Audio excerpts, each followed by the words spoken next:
이 시기에 그 기록들을 쭉 놓고 보면 희한하게 얼굴 평가를 많이 해요. 이거 되게 재밌습니다. 당시 조선인들 평균 신체 조건 어땠을까요? 키가 작다? 키가 큽니다. 19세기 말 20세기 초에 일본에서 조선인들의 그 문화를 조사를 하고 그다음에 조선인들의 신체적 특징들을 이렇게 조사한 기록들이 남아있어요. 근데 그게 평균 키가 161인가 그래요. 근데 이때 일본은 150이거든요. 성인 남성 기준으로. 일단 일본보다 10cm 가까이 큽니다. 이때 유럽 진짜 큰 애들 말고 네덜란드라 이런 친구들 말고 영국 기준으로 몇 cm였을까요? 키? 170 안 돼요. 63? 에서 5 정도밖에 안 됩니다. 이탈리아도 비슷하고요. 외국인들이 유럽인들이 보기에도 한국인들의 키는 커요. 그래서 모든 그 선교사들이 한국인들의 외형을 이야기할 때 1번 덩치가 일본과 중국인들에 비해 크다라고 공통적으로 이야기를 합니다. 두 번째, 흥미롭게도 저를 보면 알 수 있을지도 모르겠는데 잘생겼다라고 보통 이야기를 합니다. 제가 딱 전형적인 조선인의 얼굴일 텐데 얼굴은 타원형이며 일반적으로 좀 길고 옆모습은 오목하고 미간은 평평한데 구멍은 넓다 이렇게 되어 있습니다. 그런데 여성에 대해서는 못생기고 우아함이라고는 찾아볼 수 없다라고 또 기록하기도 합니다. 남자들에 대한 인상은 덩치도 크고 중국이랑 일본에 비해서 덩치도 크고 얼굴도 계란형으로 이렇게 생긴 사람들로 묘사를 하는데 여성은 그렇지 않게 묘사를 해요. 왜 그러냐면 이건 전형적인 동양인 여성을 바라보는 오리엔탈리즘적 사고입니다. 여성들은 언제나 왜 우아함이 없다라고 표현하냐면 남성 밑에서 기생하는 존재들로 그려져요. 남성이 노예처럼 부리는 존재. 그러면서 사진 같은 것들도 많이 남아 있거든요. 보면은 일부러 그랬는지 아니면은 뭔지는 정확하게는 알 수 없지만 거의 대부분의 여성이 상반신을 드러내어 있는 사진을 찍어요. 그런데 다 그러고 살았느냐? 절대 그렇지 않습니다. 그런데 사진은요, 여러분 사진도 똑같은 사료 비판이 필요해요. 왜 찍었고 어떨 때 찍었고 어떤 것을 담고 싶어 했는지가 드러나는 겁니다. 그러한 모습만 찍은 거예요. 왜? 이러한 평가를 하고 싶은 겁니다. 못생기고 우아하지 않고 야만적이고 그런 사진들만 남아있는 거지 모든 조선의 여인들이 다 그러고 살았냐? 아니라는 거. 그것도 꼭 중요한 포인트 중에 하나인 겁니다. 이 언더우드 부인이 흥미롭게도 일본과 조선을 왔다 갔다 하는데 식문화를 비교를 해요. 이 언더우드가 일본과 조선의 식문화를 비교를 하는데 이 언더우드가 비교를 했다기보다는 언더우드와 함께 간 당시 조선인이라고 표현해야죠. 이 조선인이 남긴 이야기를 언더우드가 기록한 게 있어요. 그게 뭐냐면 언더우드가 조선에 있다가 일본으로 가는데 조선인을 함께 갑니다. 조선인이랑 함께 일본으로 넘어갔어요. 근데 이 일본의 어떤 집에 공식적으로 초대를 받게 됩니다. 언더우드와 이 조선인이. 근데 조선인 같이 간 이 조선인이 한 3일 전부터 밥을 안 먹더래요. 물어봤답니다. 왜 식사를 안 하세요? 아, 조선은 잔치를 앞두고는 밥을 먹지 않는다. 이게 전통입니다. 이거는 공통적으로 나오는 전통이에요. 이건 이 사람한테서만 나오는 기록이 아니라 조선의 다른 외국인들도 이걸 되게 희한하게 생각하거든요. 잔칫날 전부터 밥을 안 먹어요. 한 일주일을. 심지어 애도 굶깁니다. 이 조선인도 굶은 거예요. 며칠을 굶은 거예요. 그리고 일본 잔치상 앞에 앉았는데 요만큼 준 겁니다. 그래서 먹고 나오면서 언더우드한테 쌍욕을 왜 쌍욕을 하냐? 이건 너를 무시한 거다, 언더우드야 라고 얘기했다는 거예요. 너를 무시하기 때문에 이만큼 준 거다. 왜냐면 이거는 사실은 일본과 조선의 식문화의 차이인데 조선 사람이 봤을 때 이건 너를 무시하고 이건 너를 치욕 주기 위해서 한 것처럼 느껴졌다는 거예요. 그럼 언더우드가 물어봤다는 거죠. 그럼 너네는 어떻게 하는데? 우리는 적어도 이 정도는 차려야 실제로 아이도 굶긴다 그랬잖아요. 아이도 굶겨서 일주일 정도 굶으면 뭐 예를 들어서 뭐 저기 덕배네 집이 이번에 결혼한디야 라고 하면 덕배네 결혼식 갈 그 동네 주민들은 다 같이 굶는 거예요. 일주일을. 그리고 잔치상에 갔는데 상다리가 부러지게 차리지 않았다? 난리 납니다. 폭동이 폭동 납니다. 지금 손님 대접 이따오라 하려고. 근데 그 전통 아직도 남아있는 거 아세요? 결혼식장 갔는데 어르신들 중에 결혼식장 갔는데 이게 남기더라도 푸짐하게 안 없거나 그 지방에서 서울로 올라오면 차에 지금도 그 전통 아직도 있어요. 차에 한 저녁 식사 간식이랑 점심 먹고 보통 지방으로 내려가는 버스 안에 저녁 준비해야 돼요. 그런데 이거 변변치 않게 준비하잖아요.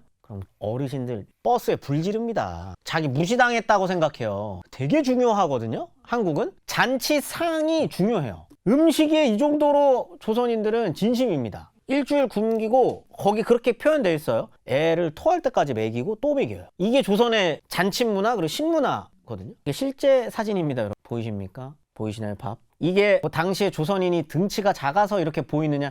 다시 한번 말씀드리지만 160대 초반의 분들이에요. 지금 밥그릇 이거 그리고 여러분 오해하시면 안 되는데요. 이거 한 절반 정도 드신 상태입니다. 지금 숟가락에 있잖아요. 이것도 공통적으로 사람들 그 선교사들이나 외국인들이 기록합니다. 도대체 밥을 왜 저렇게 많이 먹는지 모르겠다. 그리고 공통적으로 얘기합니다. 저러니까 가난하지. 저 정도로 많이 먹으니까 가난하지. 라고 이야기할 정도로 실제로 엄청 먹어요. 그런데 이유가 있어요. 조선은 가난한 나라라고 했죠. 자, 여러분들 한국 전통 음식 하나씩 얘기해 볼까요? 김치 우리 저번 시간에 했으니까 김치. 또 전통 음식 비빔밥이요? 비빔밥 정도 먹으려고 그러면 임금님이나 아니면 진짜 그 양반들 중에서도 양반 오브 양반 못 먹습니다. 야채요? 정체를 알 수 없는 푸성귀. 한국이 나물 문화가 발전했잖아요. 그거 되게 이상한 거예요. 나물. 여러분 그 나물 삶지 않고 먹으면요 그거 독이에요. 독이에요, 독. 함부로 먹으면 죽는다고요. 독이에요. 근데 우리는 그걸 삶아서 독기를 뺀 다음에 간장 양념 해가지고 먹는 거거든요. 그거 왜 그랬을 것 같으세요? 먹을 게 없어서입니다. 그거 말고는 뭘 먹었겠어요? 여러분이 정선에 살고 있는 일남이에요. 고기 없습니다. 소고기는 먹고 싶지만 먹을 수 없어요. 소는 먹기 힘드니까. 돼지고기요? 잡내가 미쳤습니다. 못 먹어요. 그리고 이 시기면 조선에 조선돼지밖에 없거든요. 조선돼지. 이 조선돼지 만약에 지금 우리가 알고 있는 그 백돼지 하얀 돼지가 한 요만하잖아요. 조선돼지 요만해요. 강아지만 해요. 개 정도만 하거든요. 먹을 거 없습니다. 근데 심지어 잡식이기 때문에 냄새가 너무 나요. 얘네 보통 조선에 있었던 돼지들 뭐 먹고 사는지 아세요? 네, 사람 똥 먹고 살아요. 위생적으로 좋지 않습니다. 닭 못 먹습니다. 왜? 달걀 낳아야 되니까. 계란 낳아야 되니까. 못 먹어요. 닭 못 먹습니다. 그러면은 육고기는 어디서 얻느냐? 진짜 가끔 가다가 몰래 밀어서 죽인 소. 왜냐면 자연산 소만 먹을 수 있거든요. 밀어서 죽인 소. 그래서 동네 사람들이 다 모여가지고 노나 먹어야 될 거 아니에요, 이 소를. 어떻게 합니까? 국물로 우려야죠. 그렇게 먹거나 아니면 뭐 보통 꿩고기 잡으러 다녀요. 꿩고기 잡아가지고 먹거나. 이것도 가끔이죠. 보통 일남이가 먹는 건 독소가 껴있는 나물들을 삶아다가 먹는 겁니다. 생선? 여러분 생선을 어떻게 정선까지 가합니까? 어떻게 바닷고기를 여기까지 올려요? 강고등어요? 안동에서 먹는 거 진짜 비쌉니다. 그러니까 안동에서 먹는 거예요. 이 양반 오브 양반들만 먹을 수 있습니다. 못 먹어요, 강고등어. 비싸서. 생선 생각도 못 합니다. 그래서 먹는 게 그냥 젓갈이에요. 젓갈 진짜 그 짜게 그냥 아예 염장해가지고 오고 갔다가 갖고 오면은 그거 반찬 살짝 올려가지고 먹는 겁니다. 안 그럼 나머지 다 나물이에요. 영양분이 있겠습니까? 없어요. 그럼 뭘로 채워야 되냐? 밥으로 채워야 됩니다. 요 사진을 잘 한번 봐주시겠어요? 쌀이 아닙니다, 이거. 쌀은 아마 절반이나 됐으려나? 나머지 보리, 조 이런 게 다 섞여 있는 거예요. 건강식이죠. 막 요즘에 뭐 8가지 잡곡들 막 그렇게 해가지고 건강식 딱 먹는 게 부잣집들이 그렇게 해서 딱 먹잖아요. 여러분 그거에 익숙해 있으시다가 쌀밥 한번 드셔보세요. 단맛이 비교도 안 될 정도로 높습니다. 쌀은 입에 딱 쌀을 딱 넣는 순간 이미 단맛이 폭발해요. 쌀은 다들 쌀밥 먹고 싶어 하죠. 이때도 없으니까 이렇게 먹는 거예요. 없으니까 영양분이 없다 보니까 탄수화물로 대체하는 겁니다. 그럼에도 이러한 밥을 먹고 삶에도 키가 160이 넘을 정도로 컸다는 건 애초에 이 땅에 살았었던 사람들은 기골이 좀 장대했었던 것 같기는 합니다. 그러다 보니까 요즘에는 이제 영양분이 많이 들어가니까 키도 다들 크고 이렇게 하는 거겠죠. 아무튼 당시 조선의 식문화는 이러했다. 보이십니까? 김치, 간장, 정체를 알 수 없는 푸성기로 한 국, 콩, 보리, 조 막 이런 게 섞여 있는 요렇게. 요 정도가 아마 19세기 정도 무렵에 조선인들이 먹던 딱 전형적인 식사이지 않았나 싶고요. 상류층들의 식사를 이런 식으로 묘사를 해놓는 데들이 조금 있어요. 이게 젖빈상이라고 하는 건데, 흥미롭게도 젖빈상은요, 이거 한정식집들이 요즘에 근데 많이 바뀌었어요. 예전에 이제 90년대, 2000년대 초반에 한정식들 같은 경우에 한상 차림으로 내는 경우가 많았는데, 한식 한상 차림 아닙니다. 한식은 기본적으로 코스예요. 2개 정도의 코스로 나뉘어요. 유럽으로 따지면 아마 디저트랑 간단한 식사가 있는 거에다가 뒤에 메인 요리랑 이제 술 곁들이는 걸로 해가지고 나뉘기도 하고요. 두 번째, 여러분들이 잘못 알고 있는 것 중에 하나, 젖빈상 같은 경우에는 이렇게 같이 놓고 같이 먹는 게 맞아요. 그런데 원래 조선의 문화는요, 1인 1상입니다. 같이 안 먹어요. 보통 손님들마다 따로 내줍니다.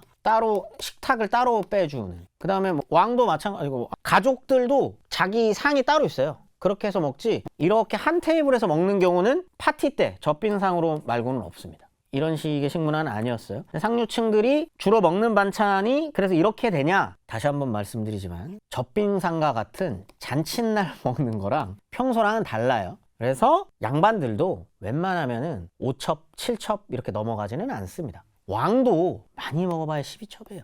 그렇기 때문에 그렇게 많은 반찬들을 놓고 식사를 하는 문화는 아니었었다라고 하는 거. 다시 한번 말씀드리지만 조선인에게 술이라고 하는 건 지금 보이십니까? 밥 먹고 있잖아요. 그런데 다 뭘 쳐다보고 있는지 보이세요? 술 따르는 거 좀 보고 있잖아요. 이 눈빛, 지금 이 눈빛 보이시나요? 이 눈빛, 술을 바라보는 이 눈빛, 이것이 한국인에게 술이란 무엇인가를 보여주는 가장 대표적인 사진이 아닐까 싶습니다. 오늘은 제가 준비한 마지막 시간이었고요. 유럽인들이 어떻게 조선을 바라봤는지, 그리고 어떤 과정을 통해서 들어왔는지, 그들이 바라봤었던 조선은 어떤 나라였는지, 그리고 그들이 바라봤었던 조선의 식문화, 그리고 술문화는 어떤 것인지, 이런 이야기들을, 흥미로운 이야기들을 좀 구성해서 꾸며봤습니다. 저는 오늘 이 정도에서 마무리를 드리고요. 다음에 또 기회가 된다면 또 더 혹하게 할 만한 이야기를 가지고 찾아뵙도록 하겠습니다. 수고하셨습니다.